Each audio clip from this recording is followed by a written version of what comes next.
we're at the end of the series called Brave and Train, and we have been talking about 3 keys to financial well-being. So we've gone over 2 the last couple of weeks. It's just been a short series, 3 weeks long. And so today we'll go over the 3rd. Does anybody remember the first one? Anybody out there? I have done my job. Look at that. It was contentment. Do you remember that? We talked about finding contentment. We talked about how if we can find contentment and stop thinking that stuff and things makes us happy, and start to realize that we should be content with the blessings that God has already given us in our life, and start to look towards those blessings and realize those, that by adding contentment to godliness, we end up producing much gain in our life. You guys remember that? We talked about those 2 things. The next one that we talked about was trust, that we needed to place our trust in God, and that when we do that, when we stop trusting in the provision, and instead we start to trust in the provider, that we start to find some movement in our financial well-being. And again, this is not about how do I become rich financially in this world, how do I pad my pocket and have plenty of cash in the bank account.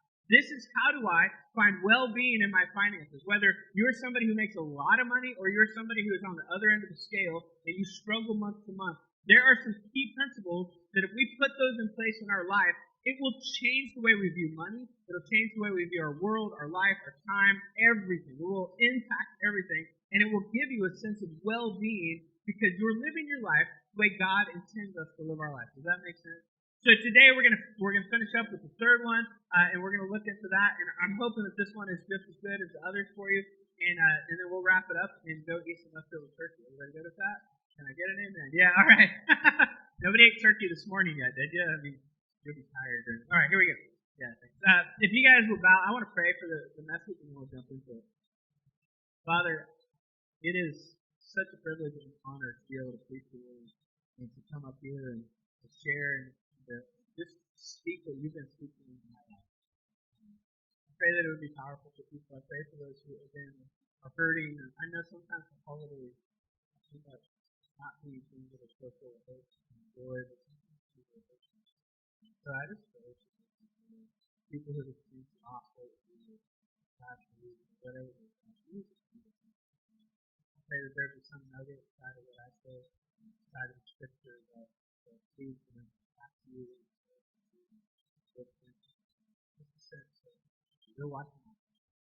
Love you. So when I was a kid, there were 2 things that I really wanted. Anybody, there were a couple things that you just wanted as a kid. I wanted a dog, number 1, because my family they were not dog people. So there was a point in time when I would just bring stray dogs home like every day. I used to think, my brother and I were talking about how when we were kids we thought we could get the Force by watching Star Wars. Did anybody think that? That if you want, I used to think that I could talk to dogs in my head. I'd be like, I can just get him to do whatever I want. I'd be like, sit in my head, and the dog would sit, and I was like, I am a genius. I am the dog whisperer. It's not true. I got bit one time by a dog that did not want to obey me. But just as a kid, I wanted a dog so bad. The other thing that I really wanted was a tree house. Did anybody want a tree house? Yeah, a few of you. Did anybody get a tree house? Yeah, okay. Yeah. This is why if you've been to my yard, you see that we have this mansion tree house that I built. It's because I built what I always dreamed of for my kids. I was like, I'm going to make my kids have the best tree house I can possibly dream of. But I did have an older brother who wanted a treehouse as well, and this always bodes well for the younger brother, right? My older brother and his buddy decided they were going to build a treehouse, and so they went out, and I don't even know where they got the wood for it. They got a piece of particle board, and they put it up in the street. It was an American sycamore tree. Do you know what? Those are the ones with kind of the white trunks, and they've got some of the bark. It was a beautiful, big old tree. And the tree, you could kind of walk up the branches up. And so, I don't know, it was 10 or 15 feet up in the air. And they had put this particle board up there, and they had put some boards on it and nailed it and screwed it to the tree. You know, like kids do. I mean, the thing was amazing. And I remember whenever my brother and his friend were not up there, I would try to get up there and get my buddies up there. And we were coming up with the rules, you know, the treehouse rules. Like, number 1, anybody know what number 1 is? No girls allowed. Amen. Thank you very much. Right? And then, drink as much root beer as you can. All those kinds of things. These are the kinds of things the kids come up with their treehouse rules. And so I'm at school and we're planning out our weekend with all your buddies, and we're going to go ride our bikes around the block a couple times. We're going to play some pickup basketball. And my buddy Matt Quinton, I said, Matt, You got to come over. We're going to get in the treehouse. We're going to finish our rules, all right? So Matt's like, yeah, I'll come over Saturday, bright and early. Matt comes over. What we had not really thought about as, like fourth graders was that the treehouse was outside and that it had been raining outside for like a week before this. And my brother built it with particle board, all right? You know what particle board is? It's all the board that they glue together and press together and make a sheet of wood out of. And so we climb up. They had built this rope ladder for it. I tried climbing up the rope ladder. Have you ever seen a Texas kid try to climb up the rope ladder? It's like a worm dangling on the end of the line. I'm like, woohoo! And so finally, I can't get up the rope ladder. So I pulled out the like normal A-frame ladder and I climb up. My buddy Matt's up there. He just swooped right up the rope ladder. We walk around the branches and we're like, man, this is awesome treehouse. We're climbing up and we get up there and Matt, I don't even know what we were talking about. I just know he was looking at me and I was like, man, you're going to love it. It's awesome. And Matt stepped and I see him for a second looking at me and then the next thing I know, I go, and there's no Matt in front of me anymore. And there's just a hole where Matt had been standing a second earlier. Because particle board disintegrates in water. Does anybody know that? Can I get an amen out there? Yeah, right. Bob Bulwer is like, ooh, bad mistake. You knew it from the beginning, didn't you? Matt fell like 10 or 15 feet to the ground. And, kids, I'm like, Matt, are you okay? And he's like, I'm all right. Let's go ride our bikes, It was one of those funny moments that just sticks with you for the rest of your life. And I learned that day, I learned something about water and particle board. That water comes in, and when it gets into particle board, it ruins the bond that the glue has created for the wood, right? It destroys the bond.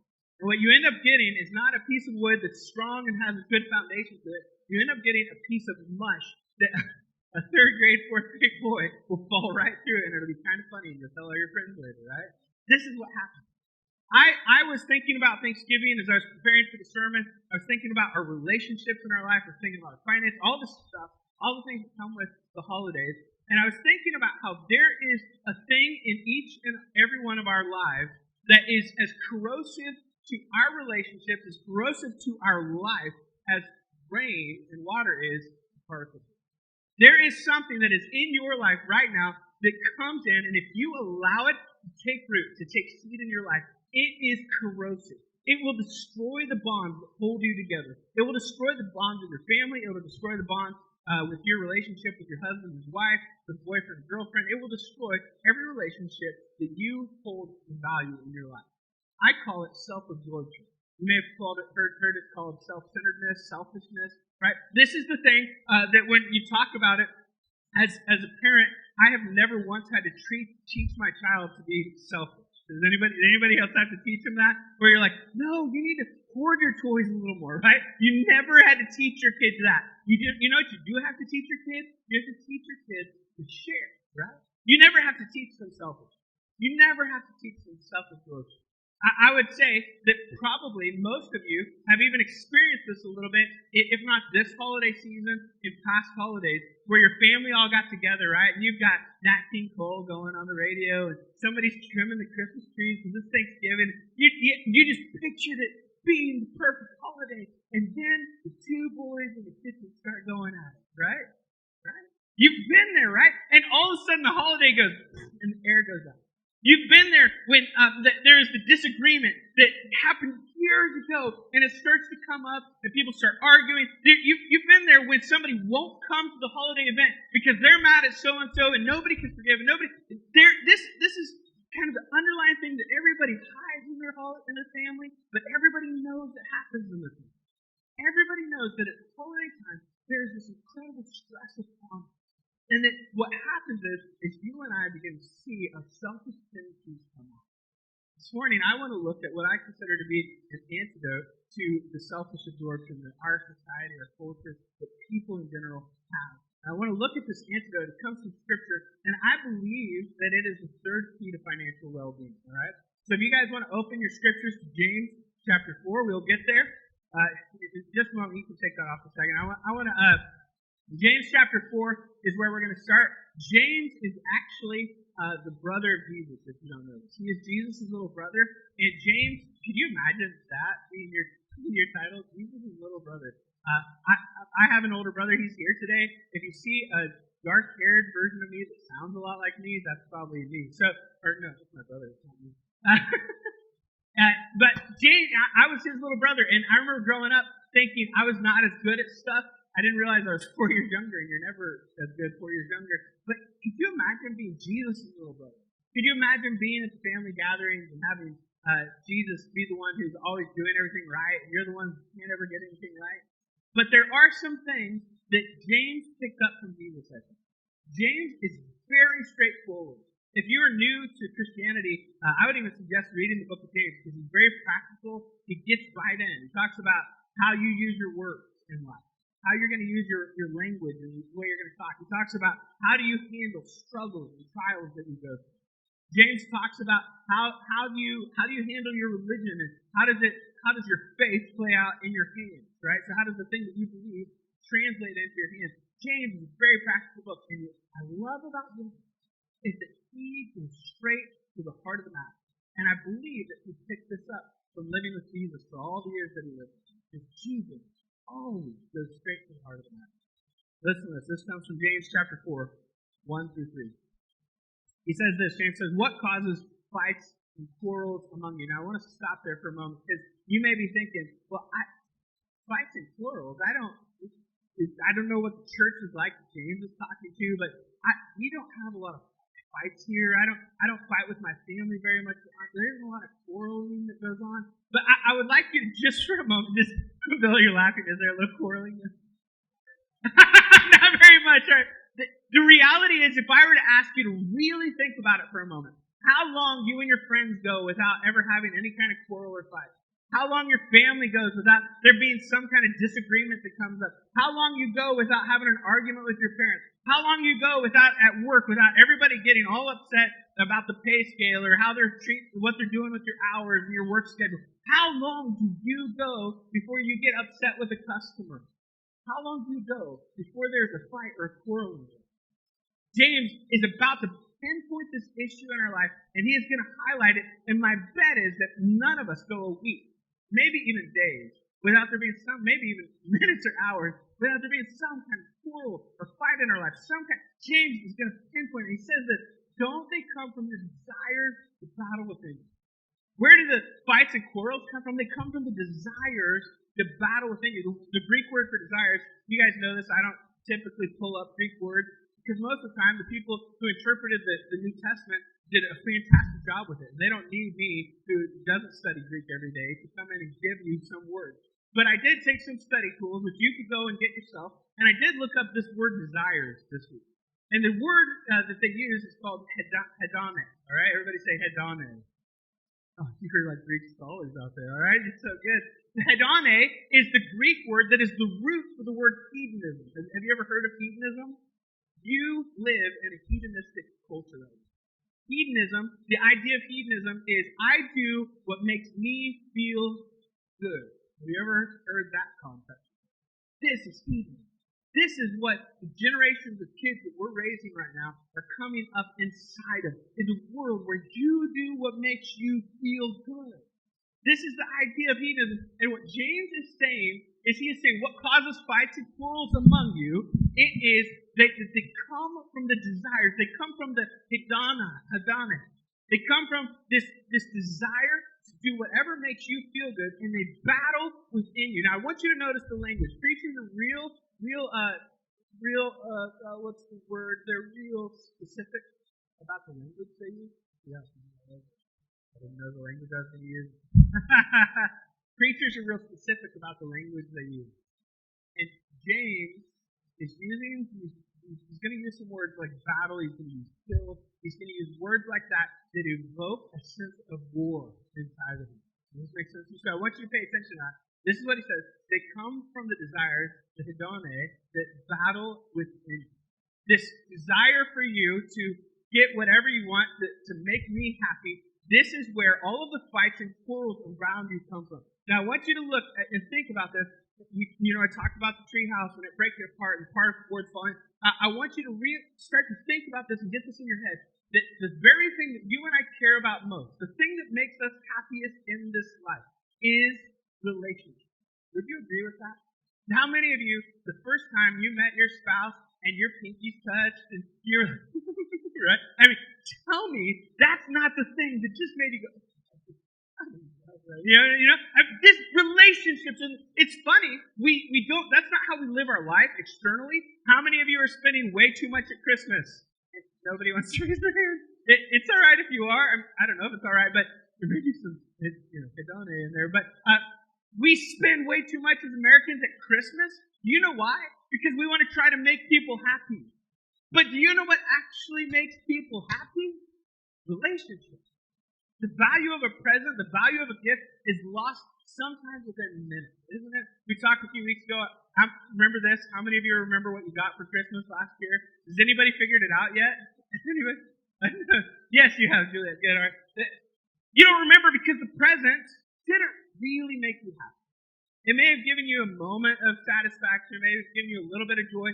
The present doesn't really make you happy. What makes you happy? I know for a fact, if you were alone this holiday, you were sad.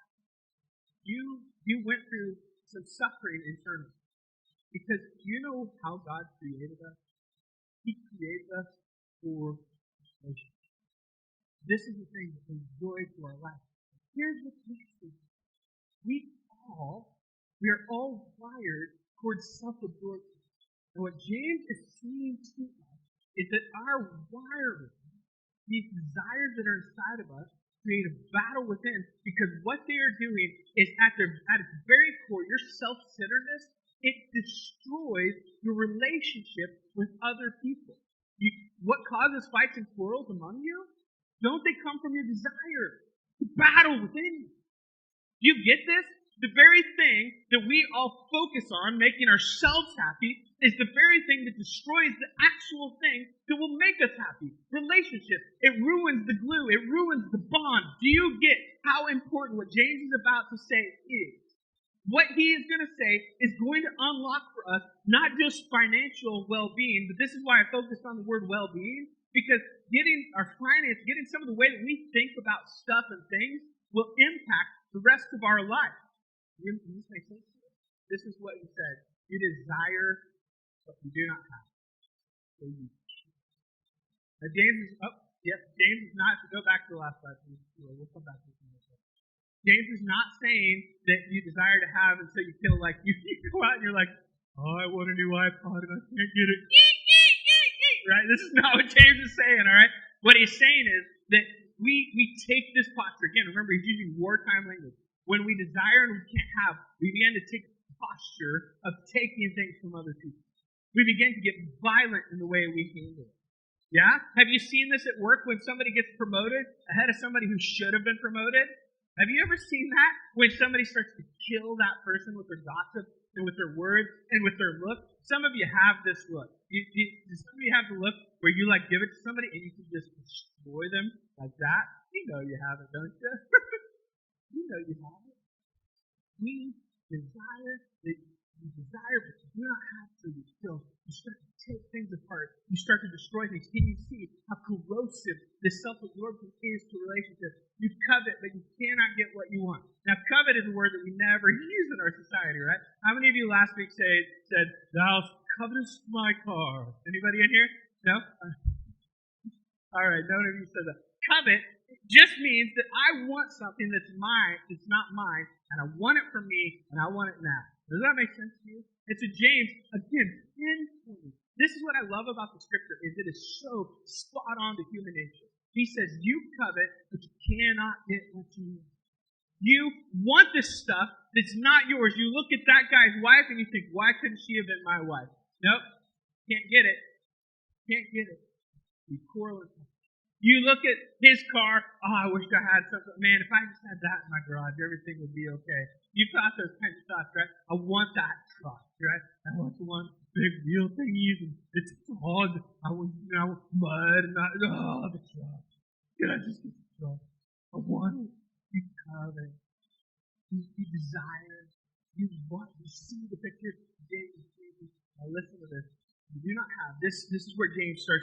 This is where he steps on our toes. This is where he gets up in the trough and starts messing with you, all right? This is what he says. You do not have because you do not have. You don't have if you don't ask God. Then he goes a step further. He says, when you ask, you will not receive because you ask the wrong way. So James says, you don't have, some of you, because you're not even asking God. And then some of you, you've asked God, but you're not getting it because you've asked God with the wrong motive. And he says this, that you may spend what you get on your pleasures.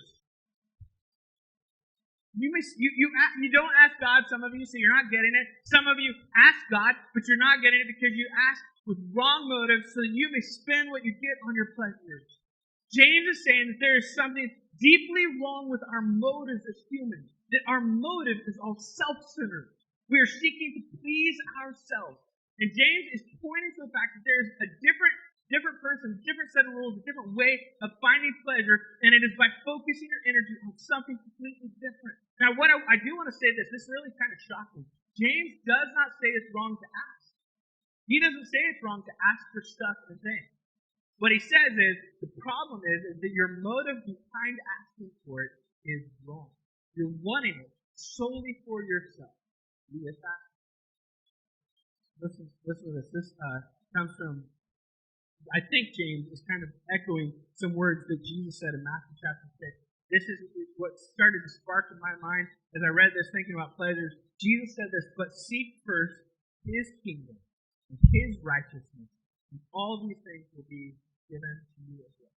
Have you ever heard that before? We've heard it, right? Jesus talks about the birds and the flowers. It says, birds, they have places to dress their heads. The flowers are dressed beautifully. He says, God takes care of you. Why do you worry about what comes up next?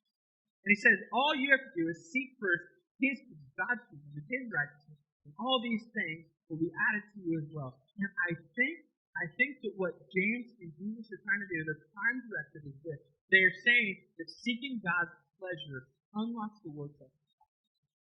You see, James points to our motives and says, you don't ask God, and then when you do ask, you don't get because you have these wrong motives. And what I think both Jesus and James are trying to say is that when we seek God's pleasure, that it unlocks the war chest of God.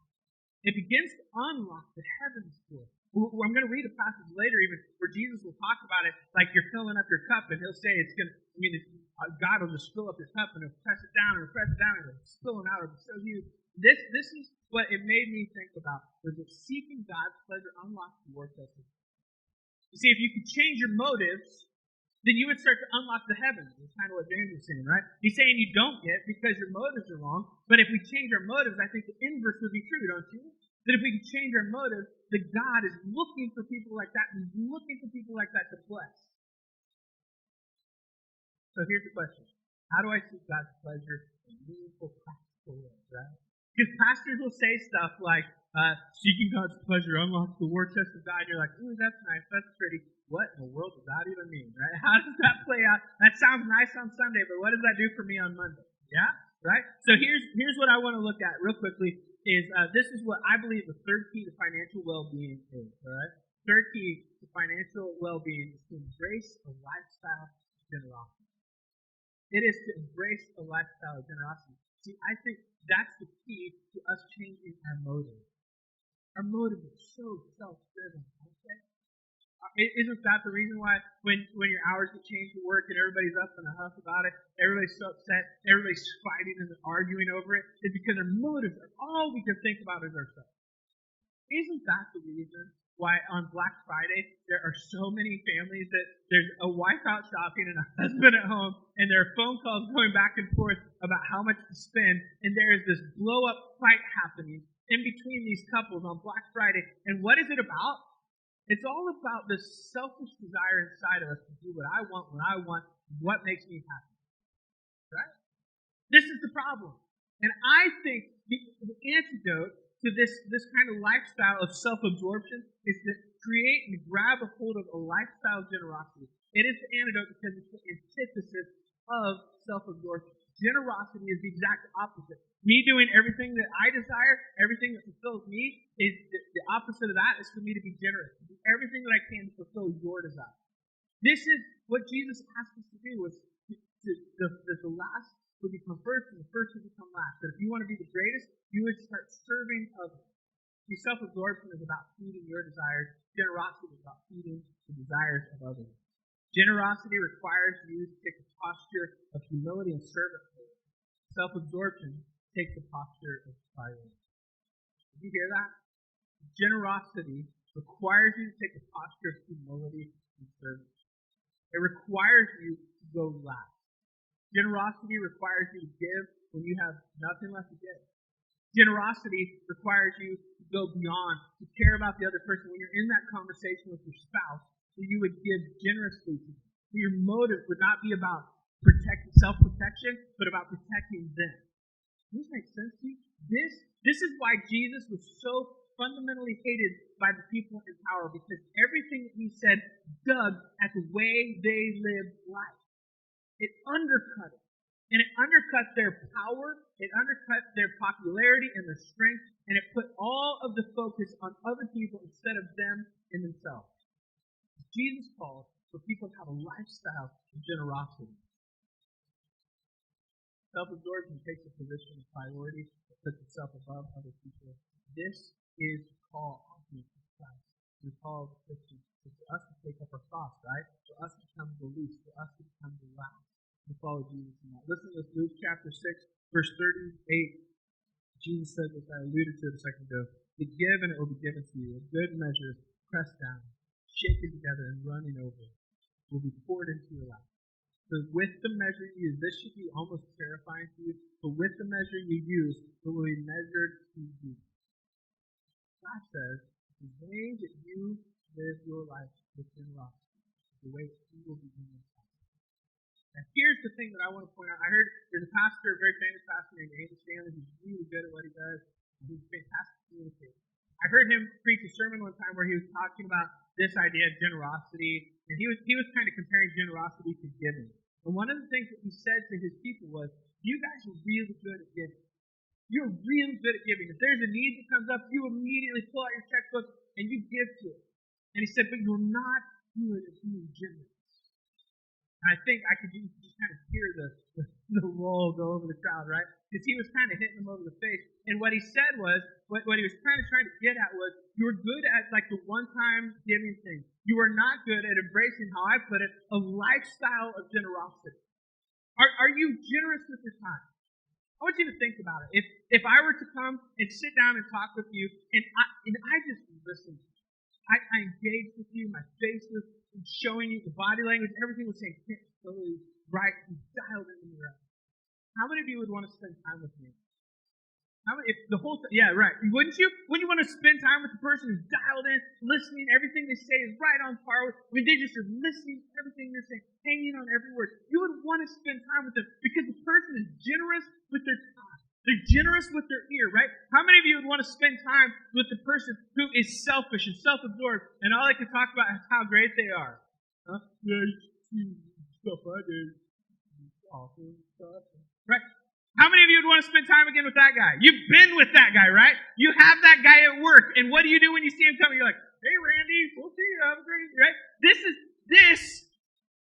is the concept of having a lifestyle of generosity. I'm not simply talking about your finances. I'm talking about your time. I'm talking about you being generous with your time. You giving of it to other people. This is probably one of the things that you can give the very most of, that is the hardest to give because it's the most valuable thing to you, isn't it? The most valuable thing. You can't get that back. You can't earn more of it. Give of your time. Some of you need to become generous people in your talents. Some of you are the most gifted people in the world, and you could be using that for the kingdom of God. And you use those things for your kingdom. You use them to build resources for your kingdom, but you are not using them to build resources for the kingdom of God. I have thought sometimes that if people in the church could be unleashed in using their talents and resources, the way that they know how to live, the way that they know how to do business, it could change the face of churches in the world. We would no longer have where there's only 30% of the American population who are Christians and 70% aren't. I think we could overcome that barrier. But for some reason, people come into the church world and they're like, you know what? I know. This is plus one living, right? This is us taking other people by the hand. This is us taking our talents and our goods and saying, how can I use this for the kingdom of God? How can I be a pastor? How can I, and I'm not saying go be vocational. I'm saying you are a minister of the gospel of Jesus Christ. If you are a follower of Jesus, being generous with your talents. I read an article about Michael Jordan. Anybody remember Michael Jordan? Played golf, right? Yeah. In baseball, is that right? Basketball. That's what he was really good at, right? Michael Jordan, king of the court, right? I mean, the guy is amazing. I read an article about people who work for him now. And if you don't just worship the ground that Michael Jordan walks on, you can't really be in his court. You know why? Because Michael Jordan's talent is all about him. Could you imagine if Michael Jordan used that talent to help other people? When I was a youth pastor, I used to tell pretty girls this in my YouTube. If you're pretty, God has given you a gift that you can actually use to help other people come to know Jesus. Because people listen to pretty people. I don't know why. That's why you're all here. They do. In high school, it's just the truth. It is a gift that God has given those girls. And instead of using it selfishly to get boys to do whatever they want, they could bring other people up with them and say, hey, why don't you come sit at our table? Right? They could use it's just an easy, teenage life is like an easy place to see those dichotomies, right? They could use that talent to bring somebody along with them. No, Jesus. How powerful is that? But so many of us are stingy with our time. We're stingy with our resources. Oh, we'll give, but we're not generous. What about your treasure? What about your treasure? Are you generous with that? This is not me saying, hey, give to the church. We need money, all right? God has blessed us. God has done great things. This is about you being generous. You inviting people over to Thanksgiving, you opening your doors, you giving to the poor, you not blowing all of your wad on Christmas presents this year for your kids, but finding a way to do something for somebody who's less fortunate. This is about us being generous, being willing to open up our pocketbooks to help somebody else. Jenny and I regularly we get some beef from her dad, we buy it from him, and I don't think we've ever gotten a beef where we haven't just given a lot of it away. It's not because we're great. Now, this is the key to this, okay? This is the key. I'm not saying that because Jenny and I are good and Jenny and I are perfect and, the pastor's got it all together. I'm saying that because I stand up here today because somebody who had everything gave it all to me who had nothing so that I could come into his presence and be with him. And I am following in his footsteps of generosity. Does that make sense to you? I live a generous. I'm not good at this. I'm not perfect. But I try to live a generous lifestyle because he was generous to me in the first place. And I hope someday, I don't do it for this, but I hope that someday, the measure that I use, that it'll be such a good measure that God will use it back on me. And I'll be like,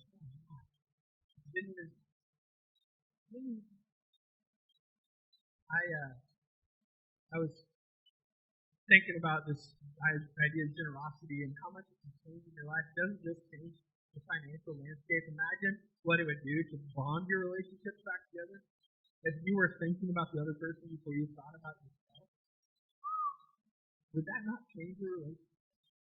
Would that not change the way you interacted with your parents, the way you interacted with your spouse, that brother or sister, the person who's been alienated from your family? If you start to think about them first, wouldn't it change everything?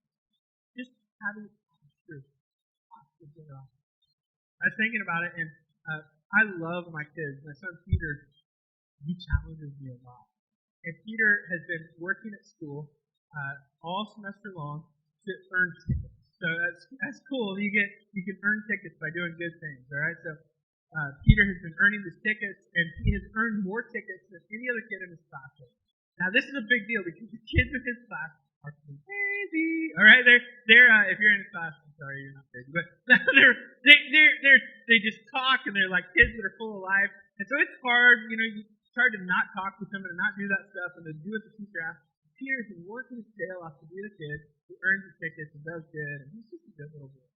Peter has earned 58 tickets. I was so proud of him. They get to use these tickets to buy stuff.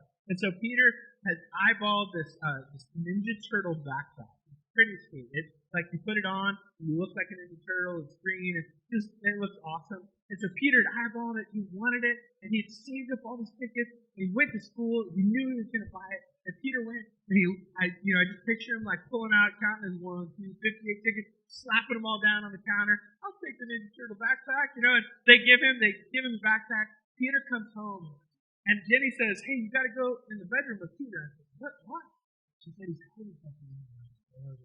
What did he do this time? I go back into the back room, and I see in the corner this green basket. I see this, Daddy, I bought Sam a backpack for his Christmas present. Aww. The kid knocked me over. He took everything he owned as a kid, right? I mean, that's big deal for a little kid. Everything he had. And he gave it to his little brother as a Christmas present. He said he's working on getting stuff for girls. He challenged me. He challenged my level of generosity. Because if I'm honest with you, I can preach the sermon, I can stand up here and be all woohoo, and it's crazy, it's just nuts. Okay, what he says in the Bible and all that, right? I can preach all that, but I'll tell you sometimes it's hard for me to live all that. My son knocked me for a And then he told us he's not a bragger kind of kid. He just said they asked at school, Miss Gilreth asked, how many of you would give up your Thanksgiving dinner with all your friends and family in order to give a homeless person a dinner for Thanksgiving? Peter said, I can shot my hand right up. You gotta give that up. Twisted boy. Peter, he's not perfect. He's got a lot of faults. That boy's good. Do it. I tell you, he doesn't get someday to be able to meet, but he struggles with his dinner. Because his life is beating on him. You know what I'm saying? Peter is not generous because he was a good kid. Peter messes up. Peter does all kinds of bad stuff. But Peter is a Christian. He got baptized when he was 5. And somebody would say, that's really young for a kid to get baptized. I know it is. But Peter got it. He understood it. And he still does. You see, sometimes he'll watch plays about Jesus and he'll start crying. And he'll say, this can't believe people do that. Peter gives it. He has a relationship with Jesus. Peter gives and is generous. What God did for him on the cross. Don't you know that the scripture says, how does it go again? For God so loved the world, he gave his only begotten. He gave his only begotten. Folks, I'm not inviting you to take a posture like my son. I'm not inviting you to take a posture like me. I'm inviting you to take a posture of the cross. Because Peter isn't replicating what he sees in me. Peter is replicating what he sees in me. This morning, could I invite you? We're going to worship in this song. If you guys want to come up and do that, closing the song. I want to invite you to just really take a God step this morning. A big size God step. And look at the Father and evaluate your life. And if you have not been living out of a generous posture, start to do some things today to say, how could I practically live my life in a way that is filled with generosity? What do I need to do with my time? Have your kids been begging to do stuff with you and you're just too worn out? Your grandkids have been begging and you're just too worn out? Take a posture of generosity and give to them. Give them your time. You have talents that you know could help with stuff, but you're just worn out. You don't want to help. You just don't want to get involved in that. Take a chance. Be generous. Give of your talents. Invite somebody into your life who's struggling. Invite them in. Bring a +1. Could I invite you to be generous with your finances? If you haven't already blown your whole wad this Christmas, find a way to be generous with somebody who isn't going to have a Christmas. Find a way to help foster kids. Find a way to help somebody who's struggling financially to keep the heat on. Find something. Could I just really encourage you this year to take this third financial piece of well-being as key. Start to unlock your own well-being. This morning, if you don't have a relationship with Jesus, I want to invite you up to come talk to me. Because I'd love to share with you how God sent his only son into this world so you might have a relationship with him. And if you need prayer, I invite you to come up and people will gather around you to pray for you. So I invite you to that. And the rest of you, I just want to ask you to consider being generous. Really, not just being good givers, but being good at being generous. So you guys stand.